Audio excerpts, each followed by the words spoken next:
Hello，大家好，我是罗老师。今天很开心又邀请到我们的洪浩老师。大家好我们今天要来讨论的就是一篇新闻那这个新闻呢是有关于呢美国的前国务卿叫做蓬佩奥因为大家也知道他就是应该算是反中第一人吧，对不对？美国的反中或反共反共第一人然后呢，他在1月24号就前一阵子有出版一个回忆录，叫《永不退缩，为我所爱的美国来奋斗》然后他有爆料一些东西啦我们今天就是请那个洪老师来帮我们分析一下他的这个所说的话，比如说他的可信度如何，或者是说他其实讲这些来只是要挑拨美国挑拨中国跟朝鲜的关系他是这样讲的他在2018年那个时候大家都有看到嘛那时候川普不是跟那个金正恩有握手嘛那当然蓬佩奥身为国务卿，他有一起过去这样子。蓬佩奥自己也过去过，对他自己也先去访问过，对然后呢就跟那个川普的马前卒，对，国务卿通常担任这样的角色对就好像我们总统要去出访，外交部长先走一趟嘛，对不对？对。然后呢，他有说他在跟金正恩在聊天的时候然后呢，他有表现出对中国的不信任甚至呢透露中国呢为了像对待西藏跟新疆一样，想要并吞掉南北韩所以说呢，希望美国能够撤离驻守在那个朝鲜半岛的这个美军那这个东西呢就是有点就是说朝鲜跟中国其实有心结啦，是不是然后呢，这个中国呢想要像以前一样把那个朝鲜当成这个藩属国。对不对这样子的来对待他嘛，对不对那这个我们请那个黄老师帮我们来分析一下，到底他讲的是事实，或者是他的自己的一个臆测甚至有可能是刻意散播出来的一个谣言那请黄老师帮我分析一下。我们首先要先来讲一点史学方法论。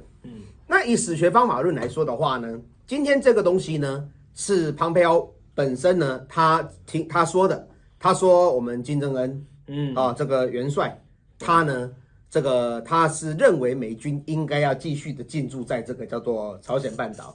但是这样的说法呢，除了蓬佩奥自己说的之外，没有第二个人，也没有第三个人，也没有任何的录音文献所记载这东西。所以这个东西基本上来讲，它在我们的一个史学方法论的讨论当中，它最多，它只能算是孤证。就是孤证，就是说只有他一个人这样讲，只有他一个人这样子讲，没有旁证，没有旁证，没有任何的佐证，也没有任何的考古。例如说我挖掘到了什么东西，或者流出了什么录音，你至少录音录影对，至少录音录影。所以基本上这个东西是真的还是假的，依我们自己的历史学的判断，我直接认为它的可信度是0。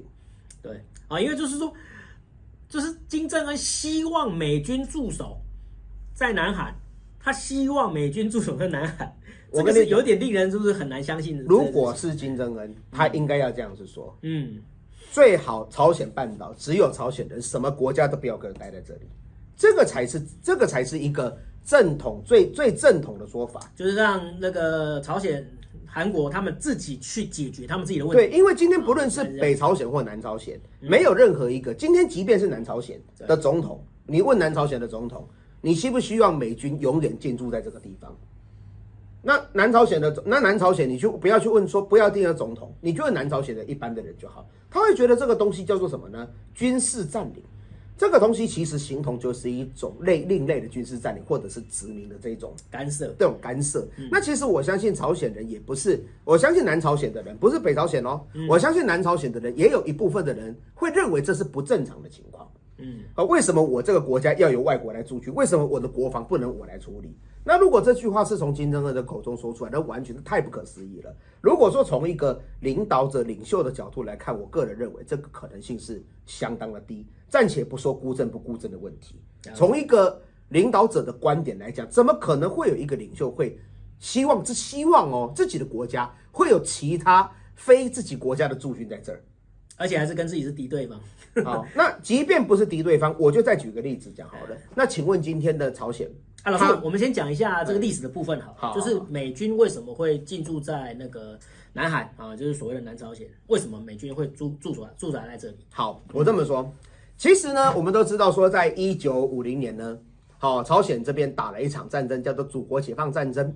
那祖国解放战争其实俗称韩战就是所谓对南朝鲜所说的韩战或者这个地球上大部分的国家所认为的韩战。是。那这场战争呢，后来打到1953年的时候，这场战争呢就到了一种所谓的休战或停战的状态。那为什么我会用或？因为这个东西在韩文跟在朝鲜文跟在英文。好，跟着汉文，它的解释呢有不同的，有一个落差在。对，那基本上站在那这个东西有3个国家，有3个地方签的，没有结束啦，这场战争没有结束，是个休止的状态，终止、停止这样子。休止的状态。那南朝鲜是没有签这个约的，所以这个东西呢，谁签了？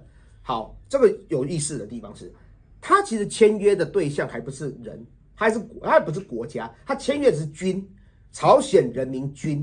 跟联合国军，还有谁？还有中国人民，注意哦，不是解放军，是志愿军签了约。请问哪个国签的约了？哪个国？没有国啊。所以它的在比如说合法性的效力上，其实是有疑问的。所以你今天说朝鲜他会做核弹，朝鲜他会做洲际导弹，他怕这个东西随时可以撕毁啊。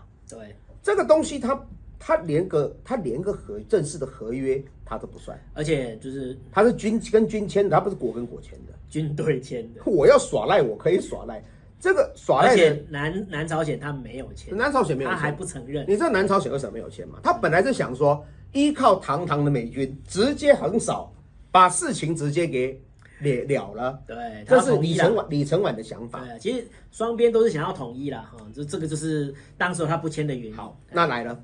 那当然，美国呢就以说好，那既然战争还没结束，所以今天不是美军，今天应该说是联合国军，在38度线这个地方是联合国的国旗，是联合国的旗帜，是联合国军跟朝鲜军对峙。对，其实本来呢，我跟你讲一个有趣的事情，本来其实中共的共军也想要驻扎，金日成叫他走。对，所以你说金正恩怎么可能会请美军进驻在那里？那我扣零的代击。金日成欢送中国人民解放军，请他离开朝鲜半岛。对，因为他不想要内政被干预，但是南朝鲜他相反，他居然让美国驻军，这个就是南朝鲜是无可奈何。那北朝鲜呢？他的状况就是说，好，那反正我金日成就是每次我就一直跟你讲，请你要离开，请你要离开，我就一直不断的去跟你去，最后欢送，最后就欢送他们离开。到1958年，这些人全部都撤走。对，那接着你就知道，1958年朝鲜的境内就开始就走向了一个属于我们讲的金日成主席开始一个人算是掌握了整个政权的状态，所有只要跟金日成主席。这个我们讲的反对的一个路线呢，几乎都被剔除掉了。对，就你可以看得很清楚，朝鲜在国防自主这件事情，它是非常的绝不让步的，而且真实上的状况就是这个样子。对，这是其一。那其二就是说呢，那当然，庞培奥今天会说出这样的话，他当然有他的一个历史故事根据。那我要讲的是什么叫做历史故事根据？是好，这个东西当然不是说今天这样庞培奥不是那种没有读书的人，他是做过中情局的局长的人，他一定有他的故事背景。那故事背景很简单啊，因为朝鲜半岛被哪3个国家干涉过，而且哪3个国家干涉它会有直接管理的有好处，中日俄是日本侵略过朝鲜，这个是大家都知道的事情。对，那好，我们就讲其实朝鲜很像一条鱼。大家都想要来分3个国家在旁边钓，大清、俄罗斯跟日本，他们都想要把这条鱼呢给钓上岸。所以日本呢，那其实日本呢，他在甲午战争的时候，把中国这个大清这个竞争者赶出去了。1904年、1905年日俄战争，再把俄国这个竞争者赶走。1910年才敢把朝鲜半岛给调上来，直接把它吃掉，整个并吞。对，才敢做这样的一个事情。所以基本上来讲，如果说站在庞培奥的立场，他就是说呢，中国不可信，俄罗斯不可信，日本也不可信，他是根据这样的一个他对于朝鲜近代史的一个理解。好，那其实站在中国的历史上，中国有没有入侵过朝鲜？有，中国入侵过朝鲜呢。不下，好，我就讲几次。第一次，中国入侵朝鲜，第一次是汉朝。对，汉朝的时候那设什么3郡嘛？对，那个叫做我们讲的辽东四，那个就是所谓的4郡所谓的朝鲜半岛的北朝鲜的4郡，玄兔、热浪、征番，对，这样的世郡，临条世郡是。好，那再来呢？后来呢？第二次就是隋炀帝，隋炀帝、隋文帝、隋炀帝三征高丽。对，那隋炀帝三征高丽都被打败的原因，是因为呢有权盖书文的关系。那权盖书文就是那个，他就直接驻守鸭绿江，名将，他名将。那其实这个应该做元盖书，有这样说法是元盖书文或权盖书文，对，他直接驻守鸭绿江。其实我说真的，隋军不是不能打。因为我跟隋军打仗的原则很简单，这里我要顺便讲一点历史因为其实我跟隋军打仗，只要打到秋天，隋军就要撤退，不然后勤供应补不上就。老师，我跟你讲，因为隋朝的兵制很特别，是府兵制，他们要回去收稻子。府兵制叫做兵农合一，兵农合一就是军粮自己种，军队。打仗你打，军粮你自己种。基本上府兵制的军队，你有2个季节你不能动它，春天不能动，秋天不能动。对，所以隋炀帝让他们出发，我夏天让他们出发。对，我夏天让他们出发，我到了那边，动作快的话，拖就可以了嘛。对，动作快，我秋天到了，秋天到你回去收割，你不让我收割，然后我再跟你翻。我回家你还要我吃自己，你不让我割稻，你还要我吃自己。我当然跟你兵变呐，对，所以隋的灭亡其实是有人说是亡于三征高丽，但是同学都搞不清楚为什么叫做亡于三征高丽。对，很大的关键就是府兵制了。对，100万大军居然打输，其实内行的就是要看后勤，对啊，对，外行才看战术。那如果你说是冬天去的话，那冬天不好意思，那里纬度这么高，对，能死了，所以打不下去。只能够，而且春天也不能去，因为春天要播种，春天要播种，只能夏天去。对，可是你这样子就是这犯了兵家大忌，也就是说我必须要3个月里面解决你。那我是你的敌人嘛，我只要知道你有这样子的那个，我只要负责拖你就完蛋。对，元盖书文就直接就深沟壁垒啊，跟你玩啊。对，那但是就是其实种下了就是所谓的朝鲜跟中国的不信任嘛。好，那第三次就很厉害了，蒙古。对，蒙古就直接把整个朝鲜半岛等等，他讲的那个唐太宗也有嘛？对不对？唐太宗当然最后是到了唐高宗这个到武则天的时候，把事情就解决掉。因为但是唐高宗的做法是，他是直接帮助新罗。对，他就直接帮助新罗，我就2边夹击就再见了，把高句丽跟百济把它给解决掉。聪明，真的很聪明。那再来第三次就是，所以你也可以看得出来，就是说中国有干涉朝鲜半岛内政的历史。是，那再来的话呢，蒙古更狠蒙古这超狠的，蒙古直接干嘛呢？蒙古直接就把混血，他就直接把高丽直接占领了，但是他没有灭掉高丽的王统。他直接在这个地方设置一个东西，叫做征东行省。是，那而且他还跟高丽的王子讲，高丽的王子呢，你必须要到那个我们讲的那个叫什么中国，要在中国待，而且你还要娶这个，而且蒙古人还娶你们高丽的皇后。我相信你们有看过一部连续剧叫《齐皇后》。对，那个就是元朝的最后一个元顺宗的老婆，就是我们朝鲜半岛的人。对，就简单来讲，就是我要跟你混血了，混到后来你都是我的人呐。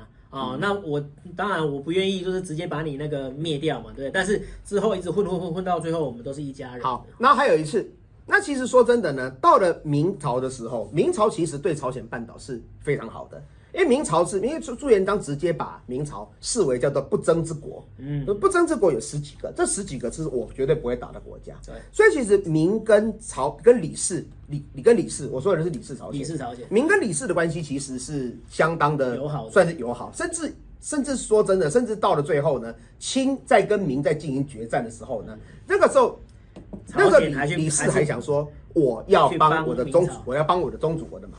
然后甚至他们还在用明朝的年号，甚至到了明清崇祯一直下去这样子，他还用他年号。所以其实说中国跟那个朝鲜的关系，其实不是只有坏的，当然也有好的。尤其是明朝。那还有一件事情，那清朝那个时候知道他要跟明朝决战，后面有一个朝鲜，虽然朝鲜没有到很强，但是朝鲜足以坏事。对，所以呢，他就在丙子年的时候呢，直接就打了朝鲜，然后呢。打到这个朝鲜的首都，然后那个朝鲜还把它这个称为叫做丙子胡乱，胡人，他把那个清朝把它视为就是胡人，叫丙子胡乱。对，所以其实朝鲜半岛它有没有被中国历史上被入侵过的历史？有，我刚才讲就是5次了。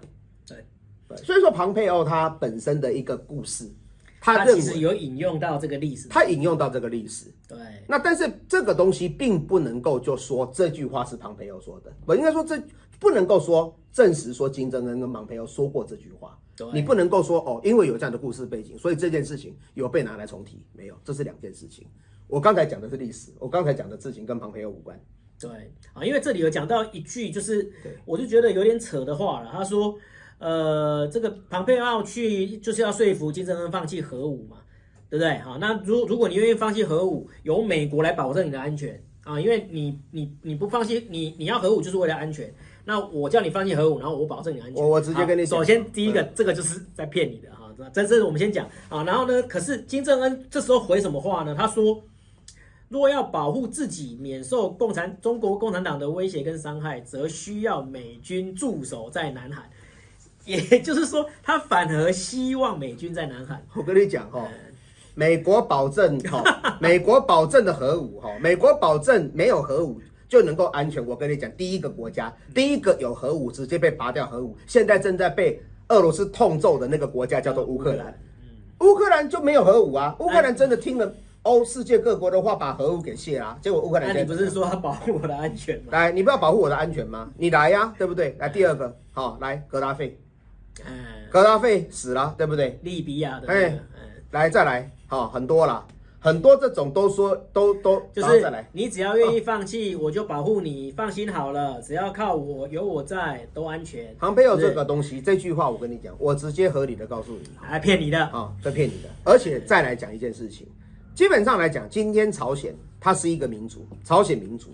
那我们讲的北朝鲜跟我们讲的或者我们讲的目前的这个南朝鲜，对，其实呢，他们现在在联合国就是有2席的会员国，是你把它灭了。我问你啊，你说新疆你说新疆、西藏，那还好说，他在联合国没有那个东西。对，你这是联合国的会员国呢，你怎么可能像新疆跟你怎么可能像新疆跟蒙古这样去统治朝鲜半岛？庞培欧这句话，我跟你讲，不是笨就是坏，但我相信他不是笨，他是坏，他想要挑拨离间中国跟朝鲜的关系。因为其实说一句话，中国今天是不是他今天其实站在中国的立场。中国它的争霸对象是美国，这我相对很清楚。